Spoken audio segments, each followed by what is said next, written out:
Alors bonjour, bienvenue à ma toute première vidéo sur cette chaîne Convalescence.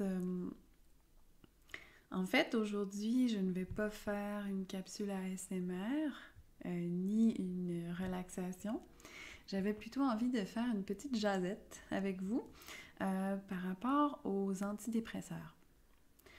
Je me promène un peu sur des forums d'entraide pour les gens qui sont anxieux, dépressifs ou qui sont aux prises avec une problématique de santé mentale. Et je me rends compte que c'est vraiment un sujet qui revient beaucoup.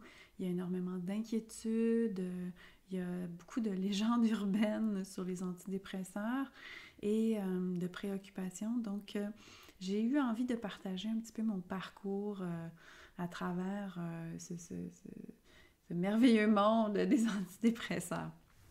Donc, en fait, je ne suis pas médecin, je ne suis pas infirmière, je ne suis pas pharmacienne. Donc, évidemment, tous les conseils ou les avis que je donne dans cette vidéo ou sur la chaîne Convalescence sont vraiment personnels. Alors, évidemment, je vous invite à consulter psychologue, psychiatre, médecin de famille et pharmacien en cas de besoin, avant d'essayer de commencer quoi que ce soit par vous-même. Alors, je vais commencer par les médicaments synthétiques, en fait. Première chose qu'on m'a prescrite quand j'ai dégringolé, c'est le lorazépam. Oui, donc c'est l'Ativan. Donc, c'est un anti-anxiolytique qui est assez connu et qui vraiment fonctionne très vite, qui nous permet de sortir d'une crise d'anxiété très rapidement, en 10-15 minutes, et nous fait sentir beaucoup plus relax, beaucoup plus serein. Alors, c'est très facile de devenir complètement addict. Et c'est un anti-anxiolytique. En fait, tous les anti-anxiolytiques sont très addictifs. Donc, il faut faire vraiment attention à ça parce que se sevrer de l'Ativan, c'est pas une mince affaire. Donc, l'Ativan, j'en prends presque plus. J'en prends des fois une petite moitié, mais ça fait très longtemps que j'en ai pas pris parce que justement, j'ai appris à travers les ateliers de revivre qui ont été donnés à mon CLSC, comment gérer moi-même de façon autonome les crises d'anxiété dans ma vie. Donc, j'ai assez rapidement délaissé l'Ativan. Évidemment, ça procure un soulagement immédiat en cas de grosse crise, mais en même temps, moi, ça me faisait un effet rebond. Donc, si je prenais un Ativan une journée, ben dans les 2 ou 3 jours qui suivaient, j'avais une grosse crise d'angoisse. Ça n'arrive pas à tout le monde, mais moi, ça me faisait ça. Donc, j'ai assez rapidement éloigné les Ativans de ma vie. Ensuite, on m'a prescrit du Trazodone, qui est le Désirel, en fait. C'est un médicament utilisé pour comme aide au sommeil, en fait. Donc, pour les gros problèmes d'insomnie, évidemment, quand on ne dort pas, notre santé mentale en prend pour son rhume. Alors, le Trazodone, moi, ça m'a vraiment permis de dormir dans les premiers temps là, où j'en avais vraiment besoin. Par contre, ça m'assommait beaucoup, donc le lendemain, ça me prenait beaucoup de temps à me réveiller. J'étais comme un zombie jusqu'à midi ou 1h de l'après-midi. Donc, ce que je faisais, c'est que j'en prenais la moitié, finalement. Et je le prenais très tôt, vers 7h, 7h30 le soir, pour être certaine que le lendemain matin, je n'allais pas être trop zombie. Donc, ça, c'est le Trazodone. Et l'avantage du Trazodone, c'est qu'il n'est pas addictif. Corporellement, du moins. Psychologiquement, ça, c'est autre chose, mais il n'est pas addictif. Donc, il n'y a pas vraiment de gros sevrage à faire. Ensuite, qu'est-ce que j'ai pris? Oui, j'ai pris du Cipralex, du citalopram. C'est un antidépresseur assez connu qui est un inhibiteur de la capture de sérotonine et qui fonctionne assez bien pour la plupart des gens. Excusez-moi, il y a comme des motos là, dans le quartier. Désolée. Et donc, le citalopram fonctionne assez bien en général. C'est un peu addictif, mais c'est pas un sevrage trop compliqué. Par contre, moi, ça a été vraiment l'horreur. C'est-à-dire que j'ai fait des brain zaps qu'on appelle, là, les espèces de chocs électriques dans la tête. Là. J'avais l'impression d'avoir un orage dans la tête, là, surtout la nuit. Donc, assez rapidement, j'ai délaissé cette molécule. Et je me suis fait dire, en fait, que, en général, si dans notre famille très proche, certaines personnes avaient des difficultés avec tel ou tel antidépresseur, ça risquait d'être la même chose pour nous. Par exemple, pour une mère et sa fille, ça pouvait être similaire. Et donc, ou un père et sa fille, peu importe. Donc, c'était le cas, j'avais des gens dans mon entourage qui avaient vraiment mal réagi au Cipralex et je me suis rendu compte que c'était un peu héréditaire finalement. Et donc, je me suis tournée vers autre chose, une autre molécule, et mon médecin m'a prescrit la venlafaxine, donc qui est l'Effexor. L'Effexor qui est un médicament qui peut être miraculeux, si on veut, parce que ça peut vraiment être très efficace contre l'anxiété. C'est un des antidépresseurs les plus efficaces contre l'anxiété. Et la contrepartie, c'est que c'est un des médicaments les plus difficiles à sevrer. Et donc, quand mon médecin m'a prescrit Effexor, j'étais épouvantée. J'ai cherché sur Internet un peu partout.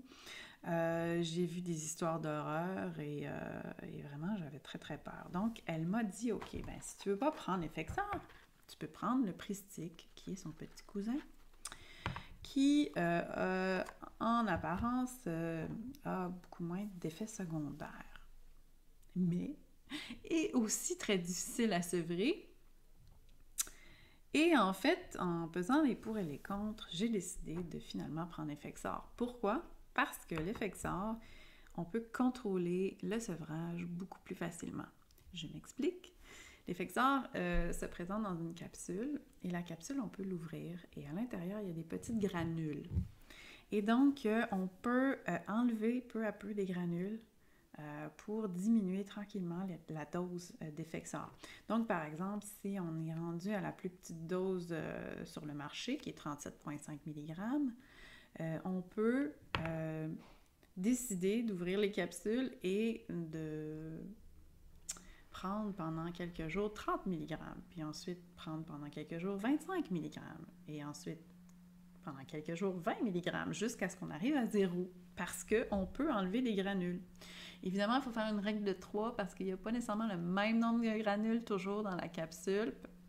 Ça peut varier entre 80 et 120 granules parce que les granules ne sont pas toujours nécessairement de la même grosseur. Donc, je me suis rendu compte de ça. Alors, il faut faire une petite règle de 3. Donc, si, admettons, je dis, OK, cette capsule est de 37,5 mg et il y a 100 granules dedans, et moi, je veux en prendre 30 mg, donc je fais une règle de 3 pour voir combien de petites granules je dois retirer.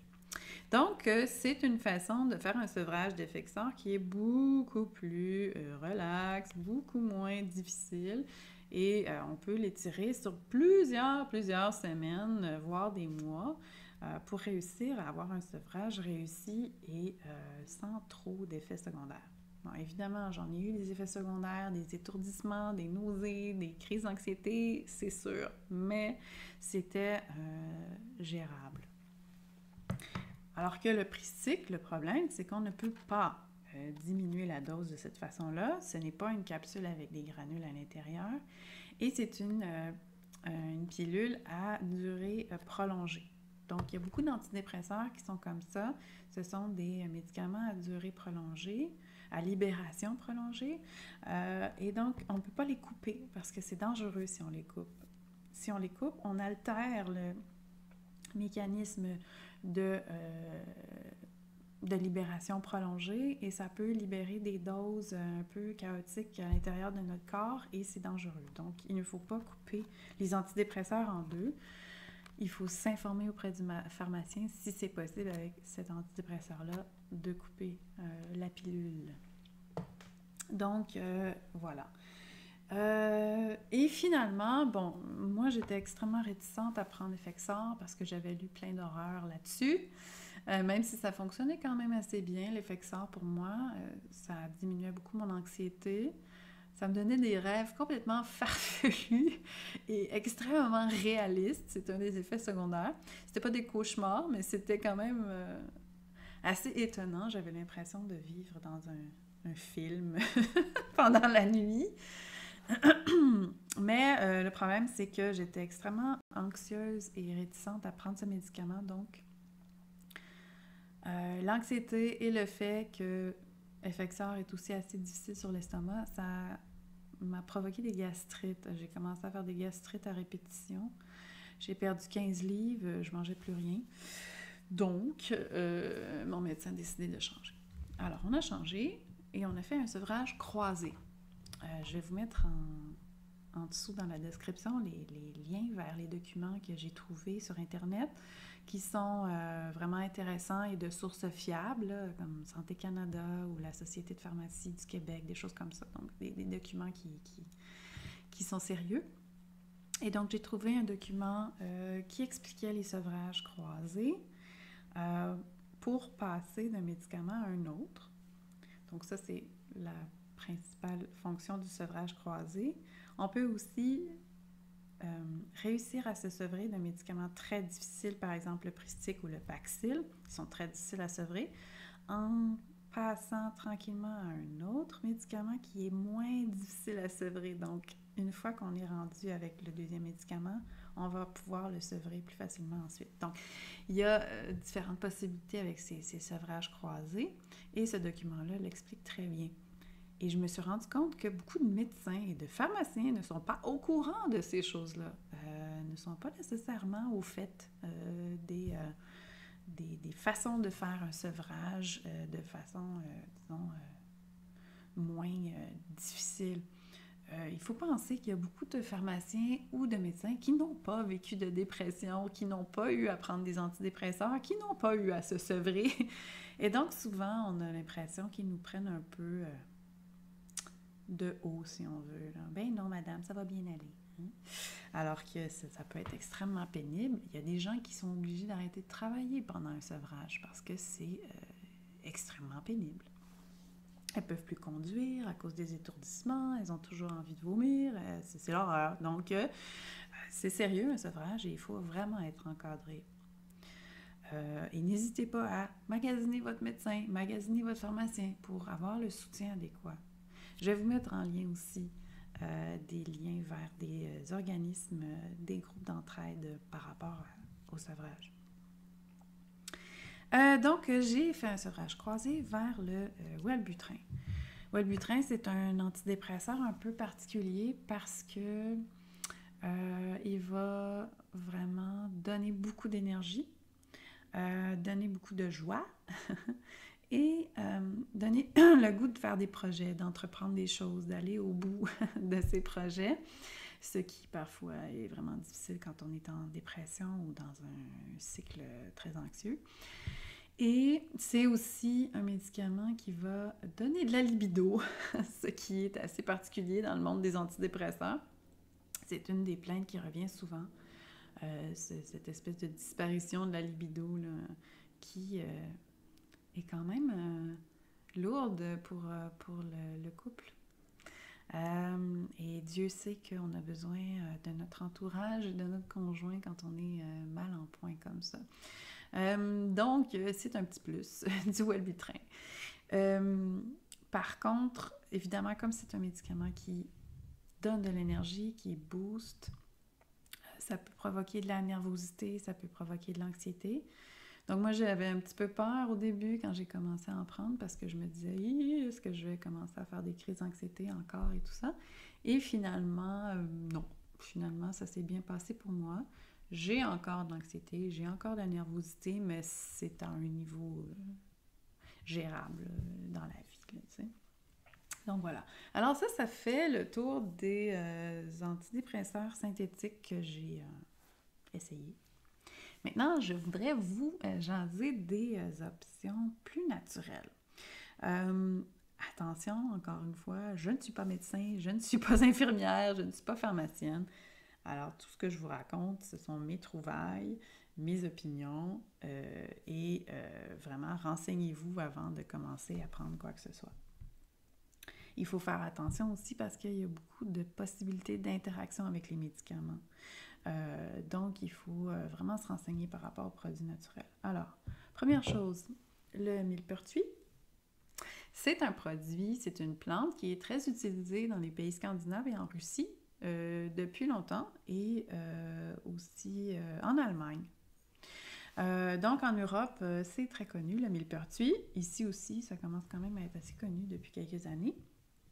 Et en fait, c'est documenté, il y a eu des études scientifiques sur le millepertuis. Donc, disons que ça a été démontré que c'était aussi efficace que le Cipralex, que le citalopram.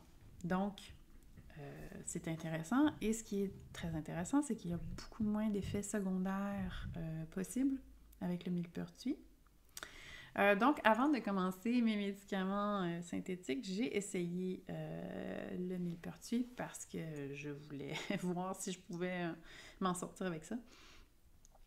Ça a vraiment diminué mon anxiété. Ça a fait en sorte que mes émotions étaient moins intenses. Donc, le spectre de mes émotions était moins intense.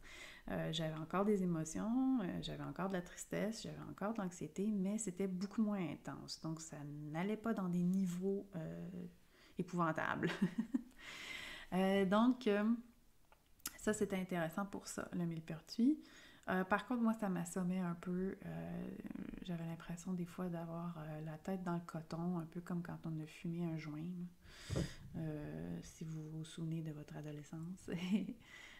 Donc, j'ai décidé de laisser faire, mais j'ai dû faire un petit sevrage quand même. C'est pas très difficile quand même, là, mais ça prend quand même une semaine, 10 jours, là, pour diminuer tranquillement la dose.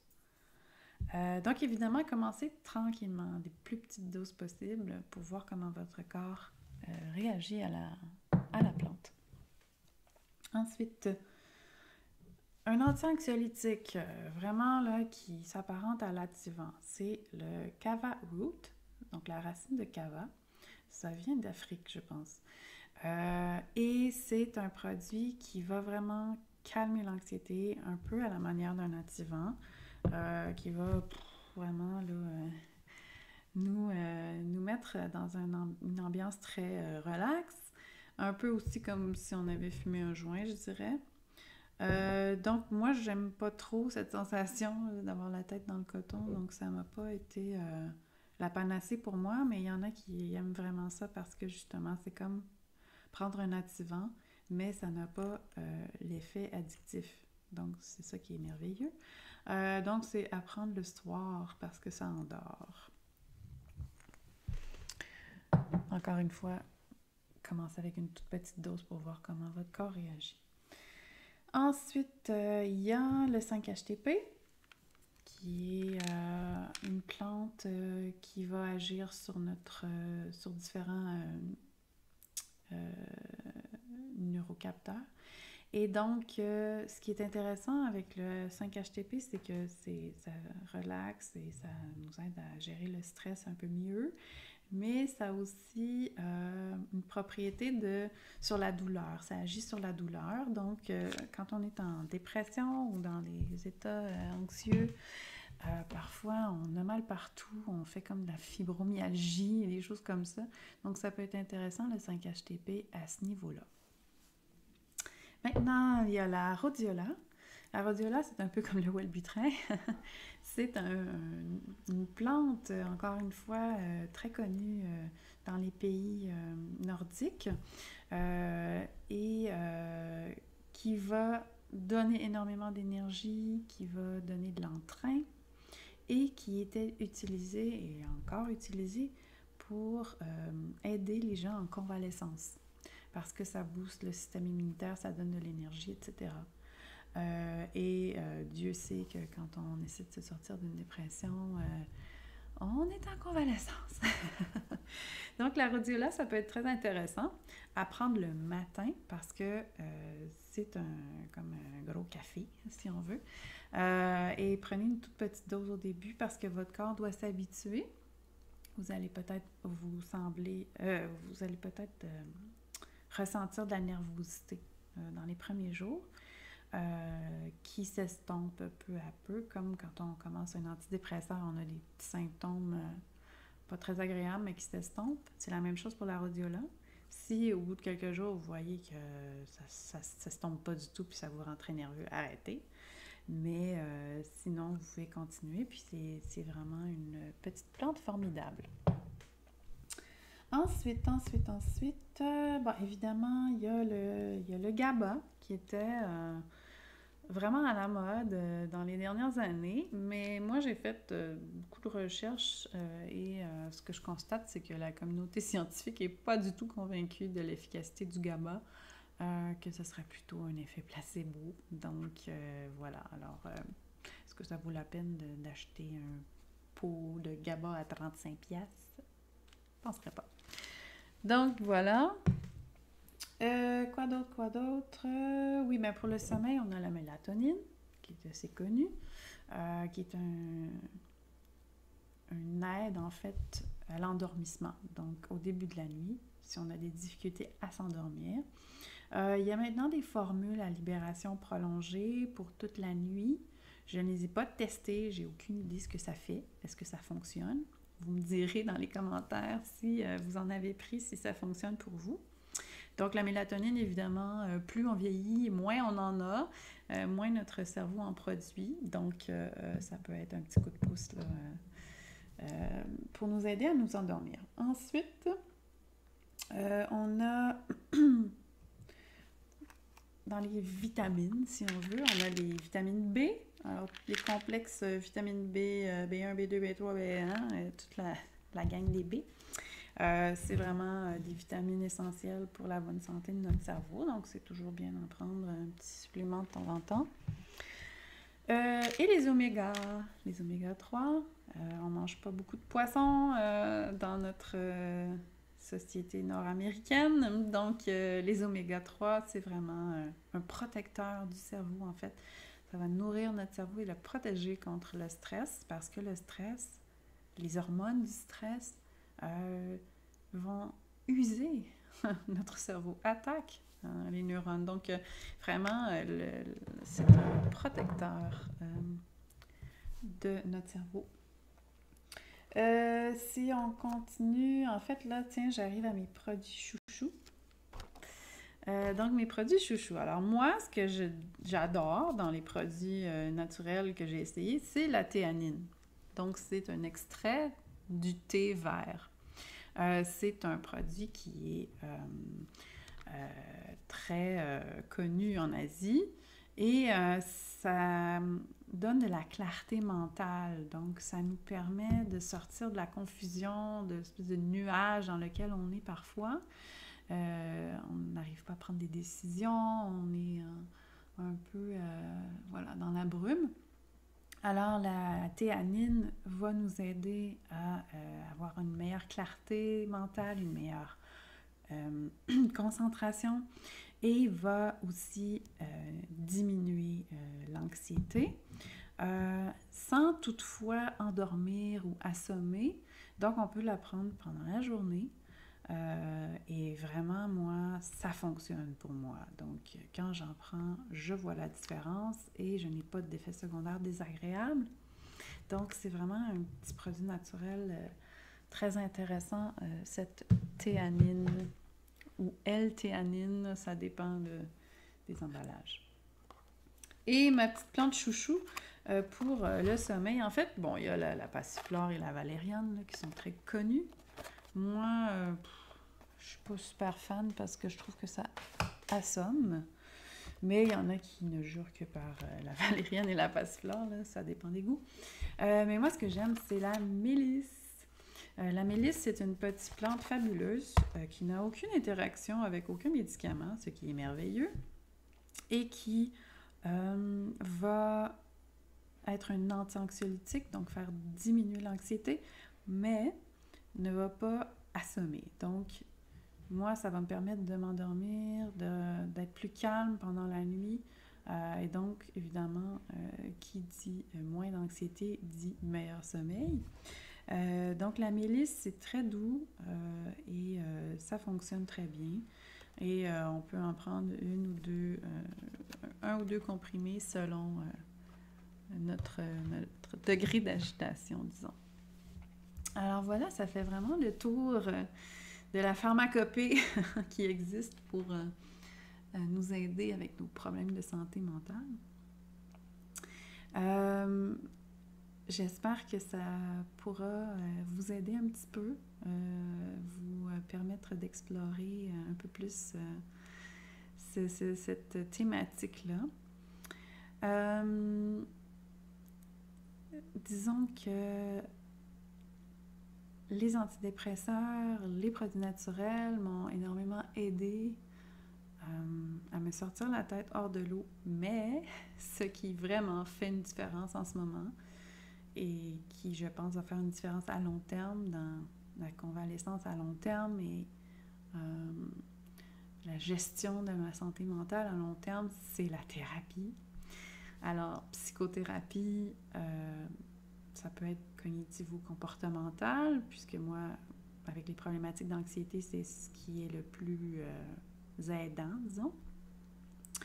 Et aussi les groupes d'entraide, par exemple Revivre, dont j'ai parlé, que j'ai suivi, dont j'ai suivi l'espèce de formation pour aider à gérer l'anxiété à travers mon CLSC.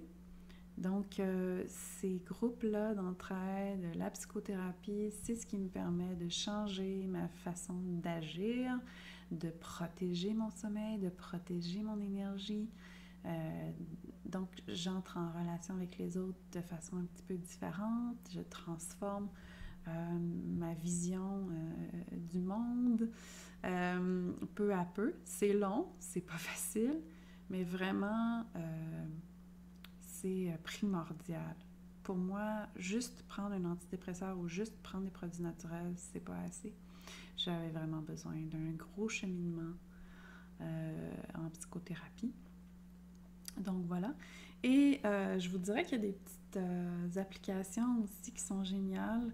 La méditation pleine conscience, moi, ça m'a vraiment aidé avec mes crises d'anxiété. J'essaie d'en faire un petit peu chaque jour et j'adore l'application pour téléphone cellulaire Petit Bambou.